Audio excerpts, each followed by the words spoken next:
Have you ever wondered what happened to some of the most notorious figures of the Third Reich after World War II? While many faced justice at the Nuremberg trials, a significant number vanished, seemingly into thin air. Where did they go? The answer lies in a network of clandestine escape routes, often called Ratlines, that funneled thousands of former Nazis to safe havens across the globe, with one country in particular becoming a primary destination, Argentina. Today, we re-peeling back the layers of one of history's most chilling and complex post-war mysteries. How did they do it? Who helped them? And why did Argentina roll out the welcome mat? Let's journey back to the chaotic final days of the war in 1945. As the Allied forces closed in on Berlin, the once mighty Nazi regime crumbled. For those high-ranking officers and officials with blood on their hands, the future looked bleak. They faced capture, trial, and certain conviction for their horrific crimes. But for some, surrender was never an option. Instead, they began to activate a series of pre-planned and improvised escape plans. These were the Ratlines, intricate, secret pathways designed to move people discreetly across post-war Europe and over the ocean to safety. These weren't just a few individuals sneaking across a border. This was a semi-organized exodus. The first step was to get out of Germany and Austria. A primary route led south, through the Alps into Italy. This path was well trodden.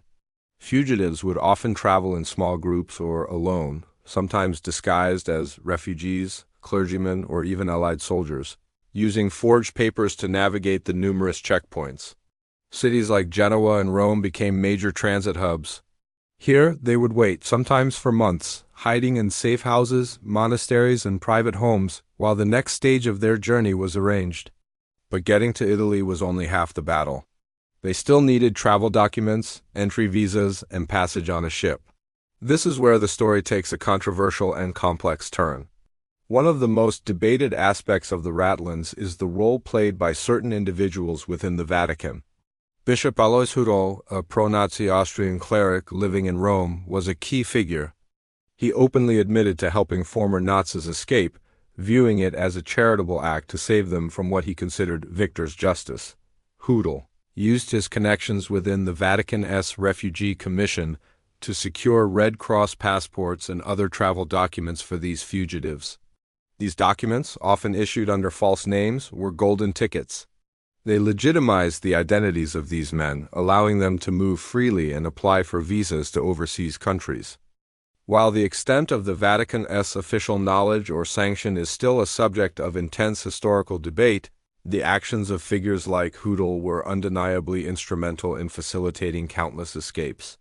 They provided the bureaucratic cover needed to turn a fugitive into a legitimate traveler. So why Argentina? Why did this South American nation become the preferred destination for so many war criminals? The answer lies with its leader at the time, President Juan Perón. Perón, an admirer of European fascist leaders, harbored sympathies for the Axis cause. His government saw these German officers and technicians not as criminals but as valuable assets.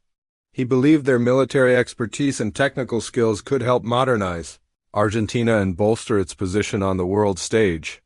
So, his administration actively worked to bring them in.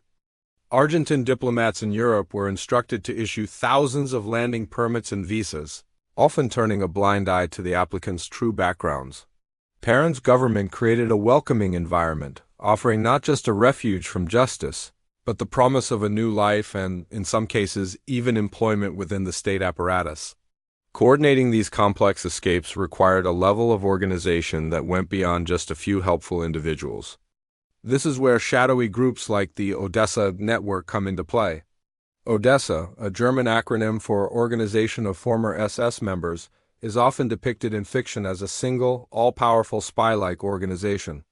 The reality was a bit more decentralized but no less effective. It was a loose confederation of loyalists and sympathizers who used their old networks and connections to help their comrades. They provided funding, forged documents, safe houses, and logistical support. They were the Underground Railroad for the Third Reich's most wanted. Odessa and similar groups acted as the crucial link between the fugitives in Europe and their patrons in South America, ensuring a steady flow of men and resources along the Ratlines. Once they arrived in Argentina, the final and most critical step was to disappear. These men, responsible for unimaginable atrocities, now had to blend into a new society. Adolf Eichmann became Ricardo Clement, a factory foreman. Joseph Mengele, the infamous Angel of Death of Auschwitz, lived for a time under his own name before adopting various aliases. They assimilated into the large German-Argentine community, which provided a cultural and social buffer. They learned Spanish, started families, and ran businesses. To the outside world, they were just ordinary immigrants seeking a fresh start. They lived in quiet suburbs of Buenos Aires or remote parts of Patagonia, hiding in plain sight for decades.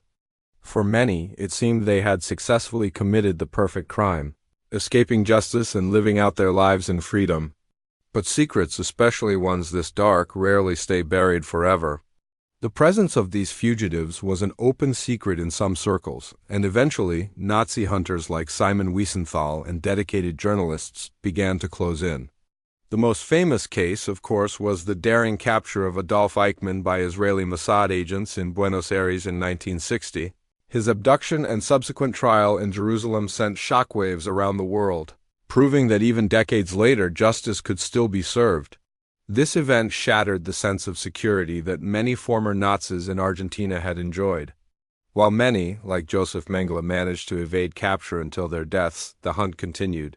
Over the years, other fugitives were identified, extradited, and brought to trial, slowly chipping away at the network of impunity that Perón had built. The story of the Ratlines is a grim reminder of how ideology, political maneuvering, and a network of loyalists can allow evil to escape accountability. It's a complex web of desperate fugitives, sympathetic clergy, a welcoming government, and clandestine organizations, all working together to subvert justice. It reveals a dark chapter not just in German or Argentine history, but in world history, showing how the aftermath of war can be just as morally complex as the conflict itself. The shadows of these escape routes still linger, reminding us of the importance of vigilance and the relentless pursuit of justice, no matter how much time has passed. Thank you so much for joining us on this deep dive into a dark corner of history. If you found this video informative, please give it a thumbs up and consider subscribing to our channel for more content like this. Don't forget to hit the notification bell so you never miss an update. We'd love to hear your thoughts in the comments below. Until next time, stay curious.